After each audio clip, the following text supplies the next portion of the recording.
ಮಧ್ಯಪ್ರದೇಶದ ಚಿಂದ್ವಾರಾದ ಪರಾಸಿಯಾದಲ್ಲಿ ಕೋಲ್ಡ್ರಿಫ್ ಕೆಮ್ಮಿನ ಸಿರಪ್ ಸೇವಿಸಿ 10 ಮಕ್ಕಳು ಸಾವನ್ನಪ್ಪಿದ ಪ್ರಕರಣಕ್ಕೆ ಸಂಬಂಧಿಸಿದಂತೆ ಪೊಲೀಸರು ಡಾಕ್ಟರ್ ಪ್ರವೀಣ್ ಸೋನಿಯನ್ನ ಬಂಧಿಸಿದ್ದಾರೆ. ಈ ಪ್ರಕರಣದಲ್ಲಿ ಶ್ರೀಸನ್ ಫಾರ್ಮಾಸ್ಯೂಟಿಕಲ್ಸ್ ಮತ್ತು ಡಾಕ್ಟರ್ ಸೋನಿ ಅಕ್ರಮವಾಗಿ ಸಿರಪ್ ವಿತರಿಸಿದ್ದಾರೆ ಎನ್ನಲಾಗುತ್ತದೆ.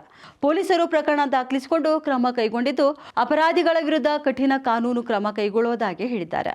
ಡಾಕ್ಟರ್ ಸೋನಿ ವಿರುದ್ಧ ಭಾರತೀಯ ದಂಡ ಸಂಹಿತೆಯು ಸೆಕ್ಷನ್ 276, ಭಾರತೀಯ ದಂಡ ಸಂಹಿತೆಯ 105 ಮತ್ತು ಔಷಧಿಗಳು ಮತ್ತು ಸೌಂದರ್ಯವರ್ಧಕ ಕಾಯ್ದೆಯ 27A ಅಡಿಯಲ್ಲಿ ಕೇಸ್ ದಾಖಲಾಗಿದೆ. 5 ವರ್ಷದೊಳಗಿನ ಮಕ್ಕಳ ದುರಂತ ಪ್ರಕರಣವು ಮೂತ್ರಪಿಂಡದ ತೀವ್ರ ಗಾಯದಿಂದ ಆಗಿದೆ. ಇನ್ನು ಎನ್ಸೆಫಾಲಿಟಿಸ್ ಸಿಂಡ್ರೋಮ್ನಿಂದ ಬಳಲಿ ಮಕ್ಕಳು ಪ್ರಾಣ ಕಳೆದುಕೊಂಡಿಲ್ಲ ಎನ್ನುವುದು ಇಲ್ಲಿ ಗಮನಾರ್ಹವಾಗಿದೆ.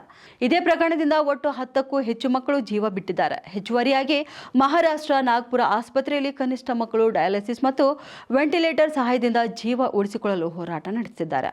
ರಾಷ್ಟ್ರೀಯ ವೈರಾಲಜಿ ಸಂಸ್ಥೆ ಸೇರಿದಂತೆ ರಾಷ್ಟ್ರೀಯ ತನಿಖಾ ಸಂಸ್ಥೆಗಳು ಮಕ್ಕಳ ನಿವಾಸದಿಂದ ನೀರು ಮತ್ತು ಇತರ ಮಾದರಿಗಳ ಪರೀಕ್ಷೆ ಮಾಡಿತ್ತು. ಈ ವೇಳೆ ನೀರು ಅಥವಾ ರೋಗಕಾರಕಗಳಿಂದ ಹರಡುವ ರೋಗಗಳು ಅಥವಾ ಇಲಿಗಳು ಕಾರಣವಲ್ಲ ಅನ್ನೋದನ್ನ ತೀರ್ಮಾನಿಸಿದೆ.